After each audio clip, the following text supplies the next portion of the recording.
Dalam menjalankan ajaran agama, sebagai umat Hindu kita telah diajarkan untuk tidak pernah lupa akan kebesaran ide Sang Yang Widi Wasa.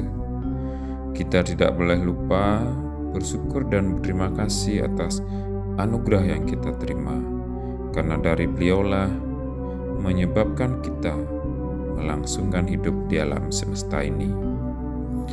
Dari hal tersebut, Desa Adat Nyekukuh telah mewariskan tradisi sebagai ucapan syukur kehadapan ide Sang Yang Widi Wasa. Tradisi itu adalah tradisi ngaturang Dipat Kelan. Tradisi ini dilaksanakan setiap 1 tahun sekali, yaitu pada Kajeng Kliwon Diste.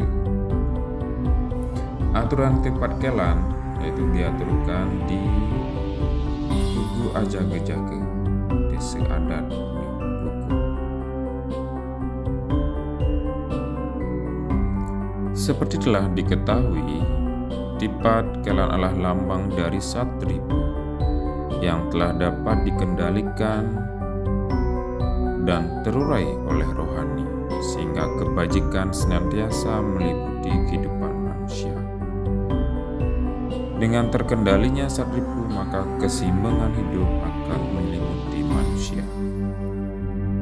Prosesi ngaturang Dipat Kelan dilakukan dengan mengaturkan Dipat Kelan di Pertigaan Agung Tugu Ajaga-jaga. Kemudian dilanjutkan dengan sesolahan Ide Betara Napak Berdiri.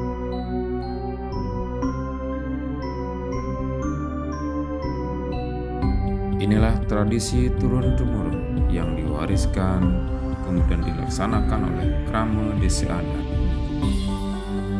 Adapun sarana yang digunakan dalam pengaturan bandan Dipat Kelan yaitu berupa alas tamas atau paladan yang berisi buah, kue, pisang, dan sarana utamanya yaitu Dipat Kelan sebanyak 6 buah.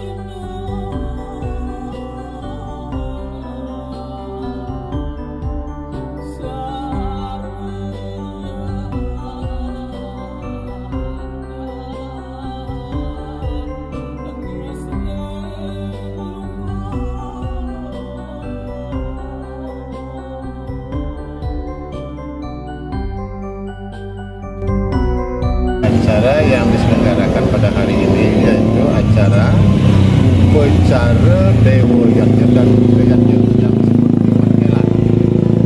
Acara ini selalu dilaksanakan setiap 1 tahun sekali, tepatnya pada Kajadon Dieste.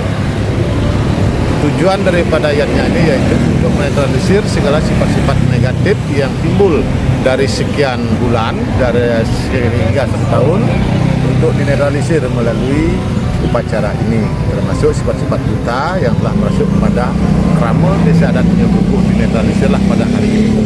Demikian yang dapat disampaikan, semoga bisa dipahami. Terima kasih. Sukses.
Dalam menjalankan tradisi Tipat Kela, warga Desa Adat Nyukukuh dengan sukacita menjalankan, juga terselip doa dan harapan agar segala isi dunia diberikan berkah serta kesejahteraan bagi umat manusia.